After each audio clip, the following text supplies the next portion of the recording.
הרבה פעמים ניסיתי להבין מה פירוש המילה קינוח. אתם יודעים, כי מצד אחד יש לקנח עם משהו מתוק, מצד שני, גם כשהם מתנקים אחרי השירותים, מחילה מכבודכם, גם מקנחים את האזור.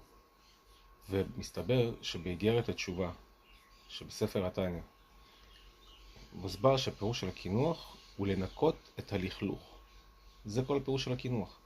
אז איך לדעתי הגענו למצב שמקינוח, שזה בעצם לנקות את הלכלוך, הגענו לאיזשהו מאכל מתוק? כשאנשים היו מתארחים אצל בעל הבית, אם בעל הבית היה אומר מים אחרונים, זאת אומרת נגמרה הסעודה, כולם חייבים להפסיק לאכול וללכת לברך ברכת המזון, גם אם הם עדיין רעבים.